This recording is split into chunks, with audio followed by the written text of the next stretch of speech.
Com uma declaração lamentável, Youssef Chahim assume o cargo de delegado-geral da Polícia Civil do Estado de São Paulo. O novo chefe da polícia disse que os menores hoje são 007, têm licença para matar. Entidades que defendem os direitos humanos repudiaram os comentários e afirmaram ser um ataque ao ECA, o Estatuto da Criança e do Adolescente, e até à Constituição. Segundo ONGs de defesa dos direitos humanos, a frase dita na cerimônia de posse do novo delegado-geral da Polícia Civil do Estado de São Paulo, Youssef Chahim, mostra a desinformação do delegado. Dados da Secretaria Nacional de Segurança Pública mostram que apenas 0,9% dos crimes no Brasil são praticados por menores. E os números caem para 0,5% se a estatística levar em conta apenas homicídios e tentativa de homicídios. O discurso do delegado preocupa as organizações, porque pode incitar a violência policial contra os jovens e revela a postura que o Estado deve tomar em relação aos menores infratores. Essa afirmação ela é estarrecedora e preocupante, porque principalmente se tratando de um discurso de posse da nova cúpula da Segurança Pública do Estado de São Paulo, porque isso pode incitar a violência dos policiais civis e militares contra crianças e adolescentes e também demonstra uma tendência dessa nova cúpula de ampliar a violência contra crianças e adolescentes no sentido de aumentar o encarceramento dessa população. Menores infratores não ficam impunes diante dos crimes que cometem, mas, diferentemente dos adultos que vão para a prisão, os adolescentes vão para instituições de reeducação, como a Fundação Casa, em São Paulo. Quem conhece a Fundação Casa sabe que os meninos cumprem a medida com total rigidez, o período que eles ficam lá é muito rígido, sem contar que os meninos, quando estão dentro da Fundação Casa, eles estão num processo de educação, num processo educacional, para ser reintegrado à sociedade. Mas os representantes dessas entidades acham que o encarceramento deveria ser a última opção para punir um menor infrator.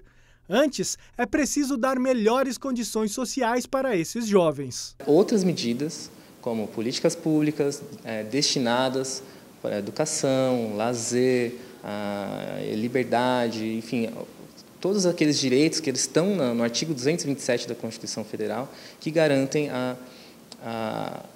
garante os direitos básicos da criança e do adolescente.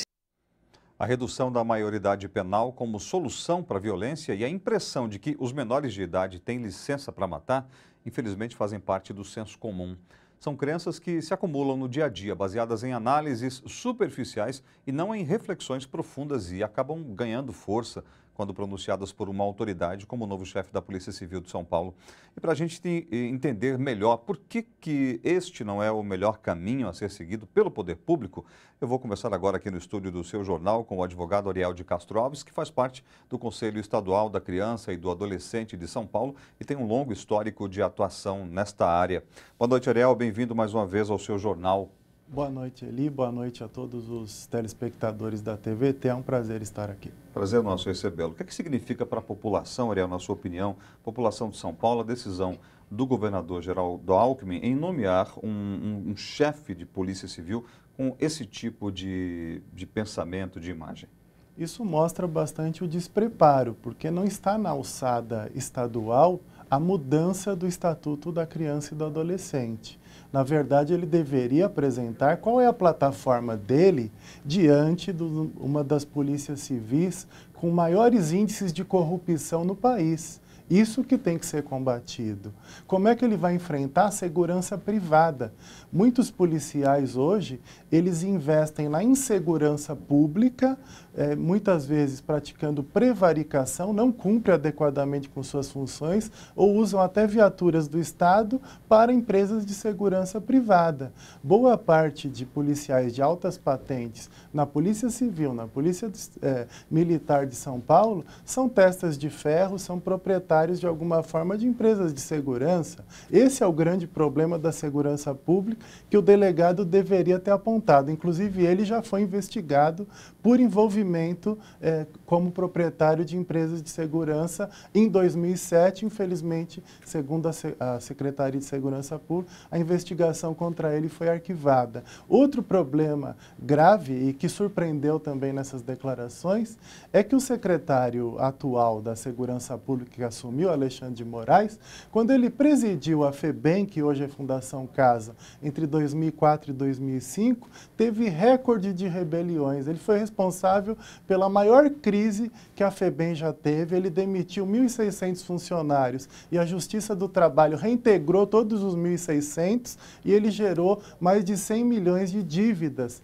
para a própria instituição e além de condenação na própria Organização dos Estados Americanos. Então não tem nenhuma legitimidade a atual cúpula da Secretaria de Segurança Pública para tratar desse tema. Bem, uma boa parte da população, Ariel, concorda com essa avaliação de que os menores de idade que são infratores têm um tratamento excessivamente tolerante. Como é que se pode mostrar para a população que isso não é uma verdade?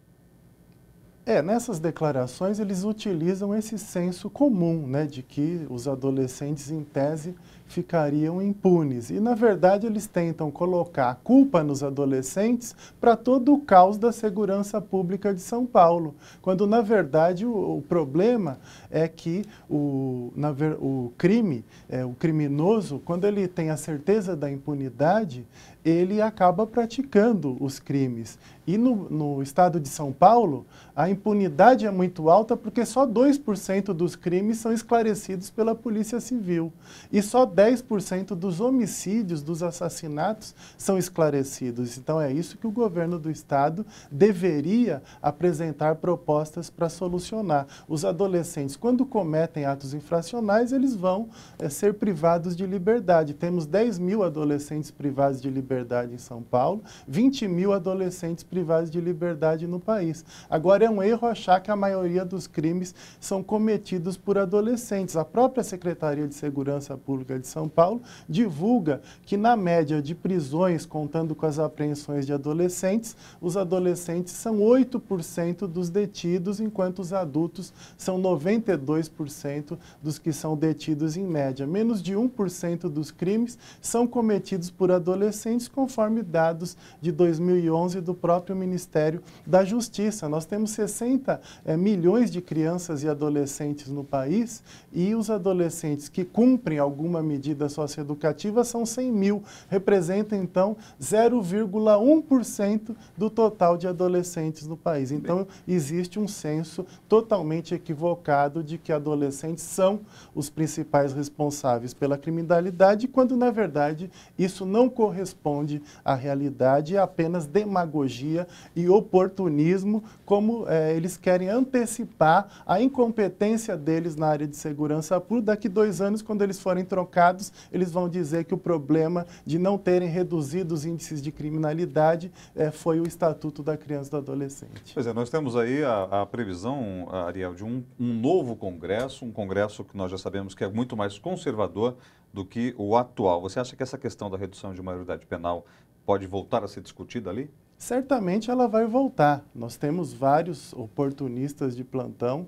O próprio governo do estado de São Paulo está à frente desses movimentos e que tentam aí colocar a questão da criminalidade, reduzi-la ao Estatuto da Criança e do Adolescente, quando a situação é muito mais ampla e que precisa ser encarada de uma outra forma. E entra na questão constitucional, porque o entendimento que prevalece é de que se trata de uma cláusula pétrea. Precisaria ser convocada uma nova Assembleia Nacional Constituinte para reduzir a maioridade penal. Então, isso não será possível a curto prazo. Nós precisamos de outras medidas, principalmente com relação ao esclarecimento de crimes, uma reformulação das próprias polícias, um combate forte à corrupção, à própria segurança privada para que nós tenhamos aí a redução dos índices de criminalidade em São Paulo e no país, além das políticas sociais,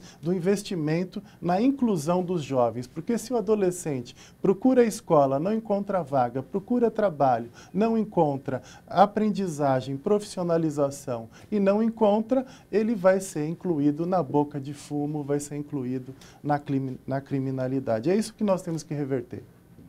E você, rapidamente, para a gente encerrar nos poucos instantes que temos, você acredita que instituições como Fundação Casa, de fato, recuperam esses adolescentes infratores? A Fundação Casa, ela tem inúmeros problemas. Recentemente, a própria instituição aqui em São Bernardo foi denunciada por nós, pela Defensoria Pública, pelo Ministério Público, em situações de maus tratos, por irregularidades, ociosidade, falta de escolarização, de atendimento de saúde.